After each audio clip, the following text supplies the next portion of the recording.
Hello दोस्तों, क्या आप जानते हैं कि आपके घर या इंडस्ट्री में लगा कौन सा स्विच आपकी जान बचाता है और कौन सा स्विच आपकी कीमती मशीनों को जलने से रोकता है। अक्सर लोग एमसीबी, एमसीसीबी, आरसीसीबी और ईएलसीबी के बीच कंफ्यूज हो जाते हैं और गलत जगह पर गलत ब्रेकर लगा देते हैं। इलेक्ट्रिकल इंटरव्यू में भी यह सवाल सबसे ज़्यादा पूछा जाता है। तो दोस्तों, स्वागत है आपका आपके अपने चैनल पर।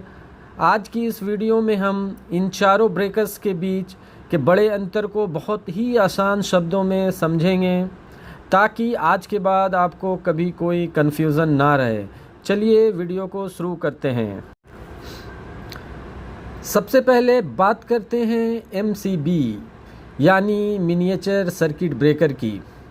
यह हमारे घरों और छोटे कमर्शियल बोर्ड्स में दिखने वाला सबसे आम ब्रेकर है। इसका मेन काम दो तरह के फॉल्ट से प्रोटेक्शन देना है।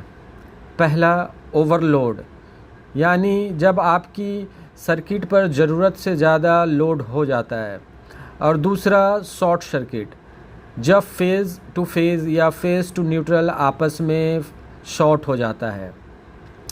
अगर रेटिंग की बात करें तो एमसीबी आमतौर पर 1 एम्पेयर से 63 एम्पेयर या मैक्सिमम 125 एम्पेयर तक की आती है।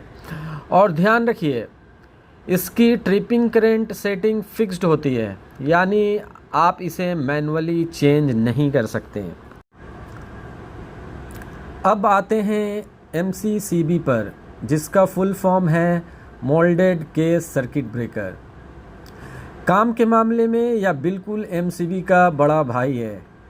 यह भी ओवरलोड और शॉर्ट सर्किट से ही बचाता है, लेकिन बड़े पैमाने पर, इंडस्ट्रियल लेवल पर, जहां एमसीबी की कैपेसिटी ख़त्म हो जाती है, वहां एमसीसीबी का काम शुरू होता है।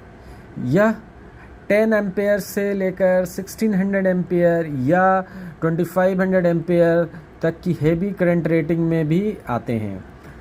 एमसीसीबी का सबसे बड़ा फ़ायदा यह है कि इसकी ट्रिपिंग करंट सेटिंग एडजस्टेबल होती है, यानी आप अपनी ज़रूरत के हिसाब से इसकी ट्रिपिंग करंट को एक स्क्रू या नॉब की मदद से कम या ज़्यादा सेट कर सकते हैं।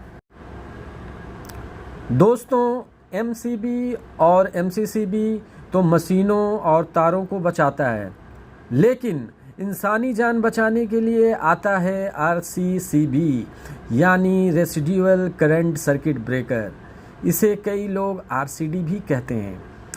इसका काम है अर्थ लीकेज या इलेक्ट्रिक शॉक को डिटेक्ट करना।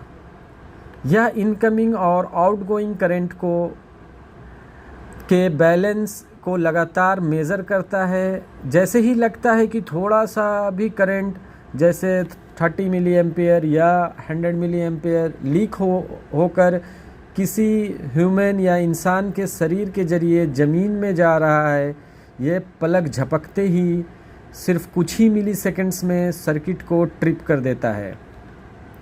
याद रखिए, आरसीसीबी कभी भी ओवरलोड या शॉर्ट सर्किट से सुरक्षा नहीं देता।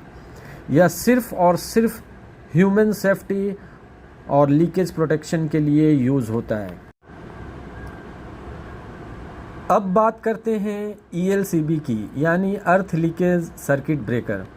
बहुत से लोग सोचते हैं कि आरसीसीबी और ईएलसीबी एक ही है, लेकिन ऐसा नहीं है। ईएलसीबी एक पुरानी टेक्नोलॉजी है जो वोल्टेज सेंसिंग पर काम करता है। इसे काम करने के लिए डेडिकेटेड अर्थ वायर की ज़रूरत होती है। अगर अर्थ का वायर ब्रेक हो जाए तो ईएलसीबी काम करना बंद कर देता है। यही वजह है कि सेफ्टी के लिहाज से अब ईएलसीबी पूरी तरह से आउटडेटेड हो चुका है और इसकी जगह अब हर जगह मॉडर्न आरसीसीबी का ही इस्तेमाल किया जाता है। एमसीबी घरों में यूज़ करते हैं। ये कम रेटिंग करंट पे यूज़ होता है और इसकी करंट रेटिंग फिक्स्ड होती है।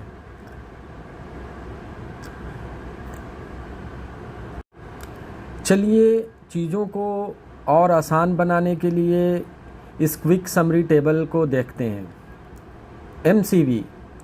एमसीबी घरों में इस्तेमाल होता है या कम रेटिंग करंट के लिए इस्तेमाल करते हैं और इसका करंट सेटिंग फिक्स्ड होता है। एमसीसीबी इंडस्ट्री में ज़्यादातर इस्तेमाल किए जाते हैं। ये हैवी करंट के लिए इस्तेमाल करते हैं और इसका एडजस्टेबल करंट सेटिंग होता है।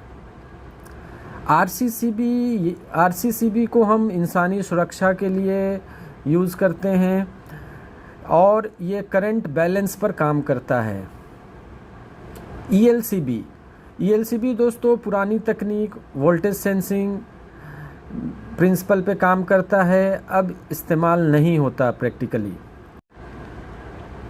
तो दोस्तों अगली बार जब भी आप कोई इलेक्ट्रिकल पैनल डिज़ाइन करें या घर में वायरिंग कराएं तो मशीनों के लिए एमसीबी और एमसीसीबी और अपनी फैमिली के सेफ्टी के लिए आरसीसीबी लगाना कभी ना भूलें। अगर आपको आज की वीडियो नॉलेजेबल लगी और इससे आपकी मदद हुई तो वीडियो को लाइक ज़रूर करें, दोस्तों के साथ शेयर करें और हमारे चैनल्स को सब्सक्राइब करके बेल आइकन दबाना बिल्कुल ना भूलें। इलेक्ट्रिकल इंजीनियरिंग से जुड़े ऐसे ही प्रैक्टिकल टॉपिक्स के लिए जुड़े रहिए हमारे साथ। मिलते हैं अगले वीडियो में। So thank you for watching my video.